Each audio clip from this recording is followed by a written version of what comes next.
अथ निर्जला एकादशी महात्मा।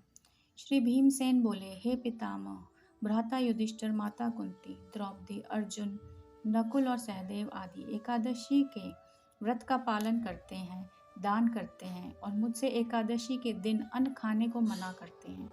मैं उनसे कहता हूँ कि भाई, मैं भक्तिपूर्वक भगवान की पूजा कर सकता हूँ, परंतु मैं एकादशी के दिन भूखा नहीं रह सकता।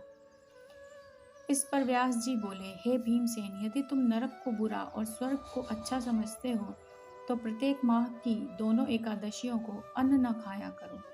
इस पर भीमसेन बोले, हे पितामह, मैं आपसे प्रथम ही कह चुका हूँ कि मैं एक दिन एक समय भी भोजन के बिना नहीं रह सकता। फिर मेरे लिए पूरे दिन का उपवास करना कठिन है। यदि मैं प्रयत्न करूं तो एक व्रत अवश्य कर सकता हूँ। अतः आप मुझे कोई एक व्रत बतलाइए जिससे मुझे स्वर्ग की प्राप्ति हो। श्री व्यास जी बोले, हे वायुपुत्र, बड़े बड़े ऋषि और महर्षियों ने बहुत से शास्त्र आदि बनाए हैं कि मनुष्य को दोनों पक्षों की एकादशियों का व्रत करना चाहिए। इससे उन्हें स्वर्ग की प्राप्ति होती है। श्री व्यास जी के वचनों को सुनकर भीमसेन नरक में जाने के कारण अत्यंत भयभीत हुए और बोले कि हे पितामह, अब मैं क्या करूं, क्योंकि मुझसे व्रत नहीं हो सकता है। अतः आप मुझे कोई एक ही व्रत बताइए जिससे मेरी मुक्ति हो जाए। इस पर व्यास जी बोले, हे भीमसेन, कृष्ण और मिथुन संक्रांति के मध्य में ज्येष्ठ मास के शुक्ल पक्ष की एकादशी होती है। उसका नाम निर्जला एकादशी है। इसका व्रत करना चाहिए। इस एकादशी के व्रत में स्नान और आचमन में जल वर्जित नहीं है, लेकिन आचमन में 3 मासे जल से अधिक जल नहीं लेना चाहिए। इस आचमन से शरीर की शुद्धि हो जाती है। आचमन में 7 मासे से अधिक जल मद्यपान के समान है। इस दिन भोजन करने से व्रत नष्ट हो जाता है। यदि सूर्योदय से सूर्यास्त तक मनुष्य जलपान न करे तो उसे 12 एकादशी के फल की प्राप्ति होती है। द्वादशी के दिन सूर्योदय से पहले ही उठना चाहिए और स्नान करके ब्राह्मण को यथा योग्य दान देना चाहिए, अर्थात जितना आपसे दान हो सके उतना दान देना चाहिए।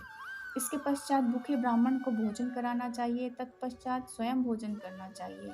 इसका फल संपूर्ण एकादशियों के फल के बराबर है।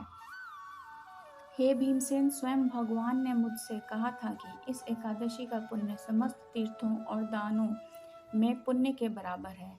एक दिन निर्जल रहने से मनुष्य पापों से मुक्त हो जाता है। जो मनुष्य निर्जल एकादशी का व्रत करते हैं उनको मृत्यु के समय भयानक यमदूत नहीं दिखते हैं। उस समय भगवान विष्णु के यमदूत स्वर्ग से आते हैं और उनको पुष्पक विमान पर बिठाकर स्वर्ग ले जाते हैं। अतः संसार में सबसे श्रेष्ठ निर्जला एकादशी का व्रत है। अतः यत्न पूर्वक इस एकादशी का निर्जल व्रत करना चाहिए। उस दिन ओम नमो भगवते वासुदेवाय मंत्र उच्चारण करना चाहिए। व्यास देव जी के ऐसे वचन सुनकर भीमसेन जी ने निर्जल व्रत किया। इसी एकादशी को भीमसेनी एकादशी या पांडव एकादशी भी कहते हैं। निर्जल व्रत करने से पहले भगवान की पूजा करनी चाहिए और उनसे विनय करनी चाहिए कि दूसरे दिन भोजन करूँगा, मैं इस व्रत को श्रद्धापूर्वक करूँगा, इससे मेरे सब पाप नष्ट हो जाएं, ऐसी मुझ पर कृपा करें। इस दिन एक बड़े वस्त्र में ढककर स्वर्ण सहित दान करना चाहिए। जो मनुष्य इस व्रत को 2 प्रहर में स्नान तप आदि करके करते हैं उनको करोड़ करोड़ गुना फल प्राप्त होता है। जो मनुष्य इस दिन यज्ञ होम आदि करते हैं उसका फल वर्णन भी नहीं हो सकता है। इस निर्जला एकादशी के व्रत से मनुष्य विष्णु लोक को जाता है। जो मनुष्य इस दिन अन्न खाते हैं उन्हें चांडाल समझना चाहिए।